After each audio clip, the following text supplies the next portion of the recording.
Hello, my name is Alex Merced from alexmerced.com, and what I want to talk about today is the 2008 housing crisis. I think a lot of people get confused because there's really two questions you want to ask. What was the cause of the crisis and what made it worse?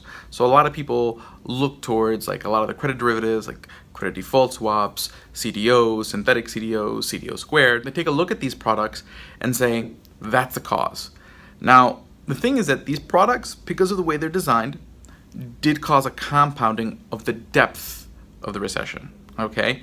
But they didn't necessarily cause the recession. The recession really took 100 years to make. It took 100 years of destroying governance in finance. The way this dismantling of government or governance occurred was basically through creating different ways to minimize the risk of transactions. So whether it was the creation through Fannie and Freddie, if you didn't watch my video on 30-year mortgages, please do to understand that aspect of it. But every few years, creating other policies to help housing prices to continue going up, whether it's the advent of REITs, the different monetary interventions, different housing policies that just keep making it easier and easier for more and more people to get mortgages at lower and lower rates at a longer term. Now, what's the effect of this over the last 100 years is when you take a look at pricing data, you create this trend that looks unnaturally upward sloping. So basically, that's where you get the whole idea that housing prices never go down. The reason is because policy is always preventing it from going down. The problem is you can only predict future risk based on what you know about past risk. So while the past never perfectly predicts the future, the more sort of natural or real your data is, the better you can predict. So the problem is when you have this artificial data that shows this sort of very positive trend in the past, that you're going to underpredict the risk going forward.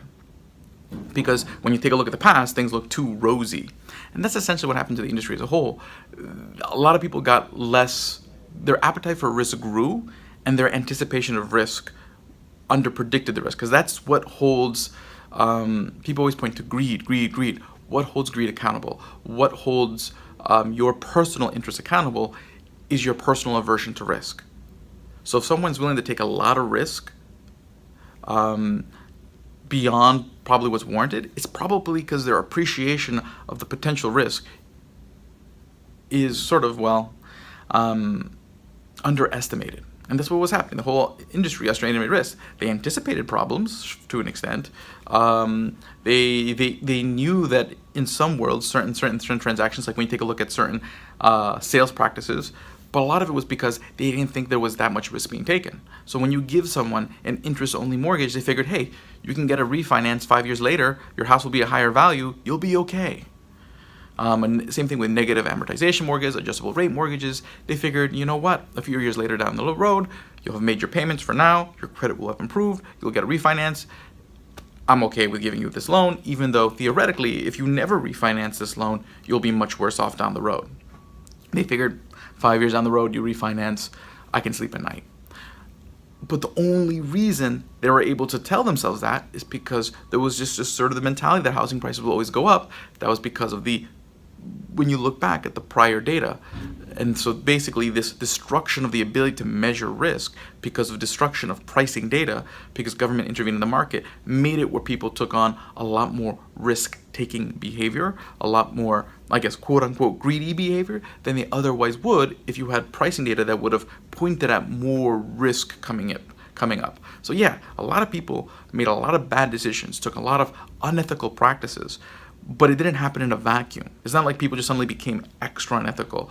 There's a structure of governance that's based on our expectations that change slowly over 100 years, really going back to the 1930s when we started the advent of 30-year mortgages. That one created this pricing data that allowed us to underestimate risk and created this expectation that government will always intervene to prevent those downturns. That led to an excessive amount of risk-taking, unethical behavior, because people didn't think there would be consequences.